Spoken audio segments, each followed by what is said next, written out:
My name is Mary Cotter. I am a career counselor located here in Mystic, Connecticut. I specialize in helping folks with challenging career decisions.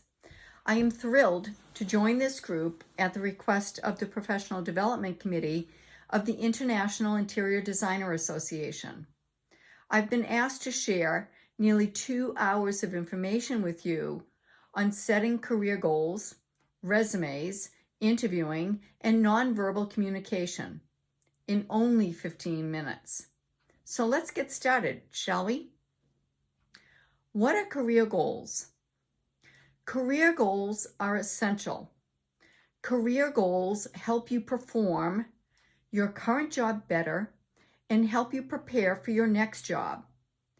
Career goals help you answer the question, what pain problem do you want to solve for a potential employer? Be flexible and willing to change your goals as your life changes and your circumstances and your interests evolve. I suggest creating goals that can be accomplished in less than 5 years, which allows you to take advantage of two of my favorite words in career development, serendipity and pivoting.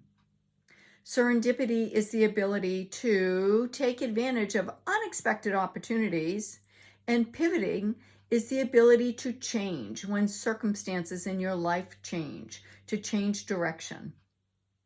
So examples of goals that interior designers might consider include becoming a certified interior designer. Perhaps you want to build a strong digital portfolio. Or maybe you'll want to look at an area of specialization, residential, commercial, hospitality, healthcare, sustainable design. Perhaps you want to acquire more education. Or maybe build your own and create your own design firm. Here's a tip. Contact the Small Business Administration for free advice on that. Perhaps you want to expand your network or maybe in your industry involvement. Perhaps you want to work on some high-profile projects. Teaching and mentoring can be a goal that some people develop. Maybe you just want to learn new skills. Your personal life often drives your career decisions, and that is perfectly okay. Career goals are the first part of the next topic that we'll discuss, which is resumes. What exactly makes a good resume? Well, resumes are your branding and marketing tools to help you land work. They describe you as a professional. It's important to choose the right resume format. There's the chronological format. This is the most common resume format. It lists your work experiences in reversed chronological order, starting with your most recent job. And then there's something called the functional resume. This format focuses on your work skills, your qualifications, rather than on your work history. This style is helpful if you're changing careers or if you have employment gaps. You might have heard of something called a curriculum vitae, a CV. This is not a resume. It is a list of all your work experience, education, trainings, credentials, workshops, presentations, published papers, and projects that you've completed in your professional life. Usually only academic positions require a CV, but it can be helpful for you to create one because you can use it as a memory jogger for points you want to include in your personalized resumes. On your resume, at the top of your resume, you want to have a strong summary or objective statement. This is the career goal that you've developed. You'll need a skills section where you list both technical and soft skills. Soft skills are things like interpersonal, communication, leadership, organizational, teamwork, problem solving. Soft skills show who you are and something about your personality. Struggles with soft skills, not technical skills, are the main reason people are fired from jobs. You'll need a section that showcases your achievements and relevant projects. Have you brought a project in under budget and on time? Identify it on your resume. Include your certifications, training, and education that you've obtained, listed at either the top or bottom of your resume. It doesn't really matter. You'll want to tailor your resume for each job that you are applying to. Hiring managers use artificial intelligence programs, applicant tracking systems, to look for keywords in resumes. These ATS systems will scan your resume to weed out candidates.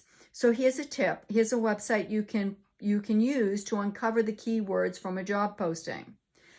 www.tagcrowd.com.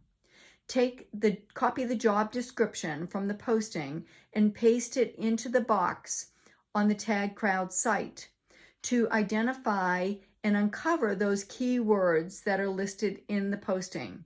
Use these words throughout your resume and cover letter. Yes, indeed, you do need both a resume and a personalized cover letter. Remember to keep your resume concise, 1 to 2 pages. It will be scanned in less than 6 seconds. Use a readable font such as Arial or Calibri, and use bullet points and headings to make your resume easy to read. Make sure your contact information is accurate and up to date. Use a professional email address like Gmail or Yahoo. Include your LinkedIn, a link to your LinkedIn profile and digital portfolio. These links can expand your resume beyond the 1 or 2 pages. If the hiring manager wants to know more about you, they can go to these links. Make sure that your LinkedIn profile complements your resume and portfolio. And it's important to proofread and edit. Your resume is a marketing tool and a reflection of your professional identity, integrity, and professionalism. Your writing skills are an unconscious reflection of your academic strength. Tailor your resume to the specific job that you're applying for and showcase your relevant skills, projects, and experiences. Showing how you can solve an employer's problem will help you increase your chances of landing an interview and securing job offers, which leads us to our next topic. How do you prepare for an interview? Research, research, research. Research the company's culture, mission, values, product, services. Do this by visiting the company website, reading recent news articles that are posted online. Explore the company's social media profiles to gather this information. Study the job description. Analyze it for key responsibilities, required skills, and qualifications. Tailor your interview responses to align with these requirements. Know your resume. Be prepared to discuss how your skills and experiences relate to the job you're interviewing for. I suggest you prepare your resume yourself. Don't rely upon a professional resume writer or resume writing program. Prepare some questions of your own to ask the interviewer. This will demonstrate your interest in the position and the company. Make sure you understand or make sure you can describe your achievements. What employer problems have you solved? Pat yourself on the back. Name the problems that you've solved and use quantifiable data to describe this. Prepare for technical questions or to demonstrate your skills. Sometimes you'll have to complete an assessment there during the interview. And finally, craft a strong elevator pitch. This is your parting statement that summarizes your qualifications, your experience, and why you are the ideal candidate for the position. Keep it under 2 minutes. And of course, don't forget to dress professionally. Your research into the company background and company social media will help you figure out if you are expected to dress professionally in business professional, which is more formal, or business casual. And I do think that it's important to cover up any tattoos and remove any piercings, just to be cautious, just to be safe. You don't know how these will be perceived. And practice interviewing with people that you trust. and who can offer you honest, critical feedback. You'll want to ask the person who is making the appointment with you who you will be meeting with, and you'll want to research those interviewers. Use LinkedIn or the company's website to research potential interviewers. Prepare for virtual interviews and a remote work culture. Do this by testing your technology. Make sure it works properly. Make sure you know how to use it. Check your lighting. Choose a quiet, distraction-free environment. And of course, dress professionally. If it's an in-person interview, plan your route ahead of time. Expect traffic and arrive early. Bring extra copies of your resume, references, certifications, and any additional materials you've been asked to bring. Now we come to game day. Practice common interview questions ahead of time. Prepare for them. You can Google and research these questions. You don't know what's going to be asked, but there are some common questions that most interview committees will ask you about. These include, tell me about yourself. That's usually the first icebreaker. What are your strengths and weaknesses? Why do you want to work here? Can you describe a challenging situation you faced at work and how you resolved it? Where do you see yourself in 5 years? What's your personal career goal? The behavioral interview question. Tell me about a time you failed or made a mistake. Then there's the weakness question. What's your greatest weakness? Well, you can turn these last two questions into opportunities for self-improvement. You can turn these into questions with an answer such as, I'd really like to learn more about X, Y, and Z. There's the unexpected question, the off the wall, what kind of, if you were a fruit, what kind of fruit would you be? And then, of course, the salary question. What are your salary expectations?